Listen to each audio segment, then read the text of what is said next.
Hey fam, hope you're doing well. So I wanted to share some of my notes with you on this book, biography on Thomas Jefferson.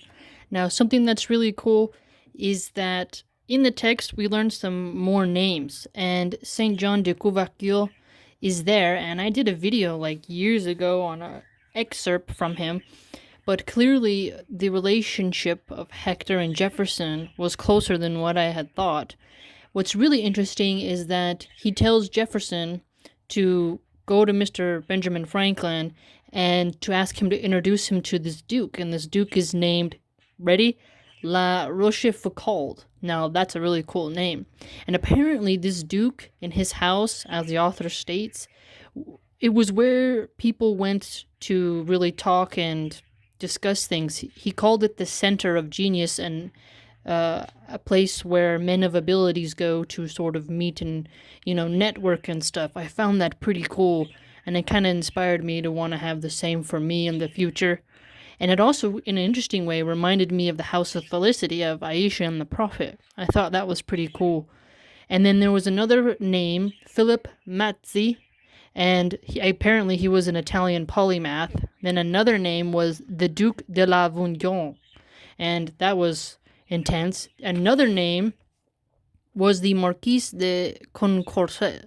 That was also interesting. They also named this pamphlet that was called De l'influence de la Révolution de la Monarchie sur l'Europe. So apparently it was read by quite a few people, and if it was noted by the author, we'd have to nerd out and check out on it. It was quite interesting. Now, Patsy is with Jefferson. They're in Paris, and they stayed at this place called the Hotel de Lorraine, and apparently it's in the Rue de la Petite Augustine. I thought that was pretty cool. And then her school, where Patsy's going to go, was called the Convent Abbé Royal du Pontemont. Pretty fancy name for a school.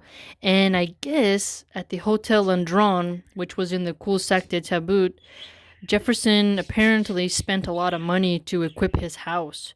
And I thought it was a really kind of strange quote here, though, by Jefferson, because he said to Monroe that he would rather spend his fortune than lose the esteem of, Congress and others. And I wondered what he kind of meant by that, because he spent a lot of money on music, horses, linen, and, stocking up on his new chambers in Paris. And I thought, wow, he went through Monticello. Remember when his estate got burned? He went through a lot of financial problems. But here it's like, I wonder what he means by that. But I think we'll learn more of that later on. Also, John Adams is in Paris with Jefferson, and he has his wife, Abigail Adams. And if you haven't read much on Abigail Adams, you can read their letters. I've read them. A lot of them, the letters of Abigail Adams and John Adams, they're really cool. Abigail Adams was a pretty amazing woman for her time.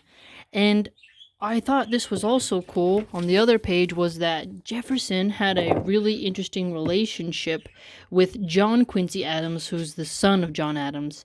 And apparently they had such a good rapport with each other that he often said, he's like my own son. And I didn't even know that. I don't think a lot of Americans knew that Jefferson had a very cool relationship with John Adams' son, and I thought that was cool.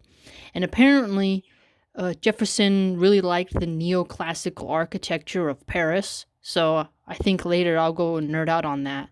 I don't remember all the notes that I took in, some of the architectural classes, but neoclassical seems to have been aesthetically pleasing to Jefferson, which is pretty cool.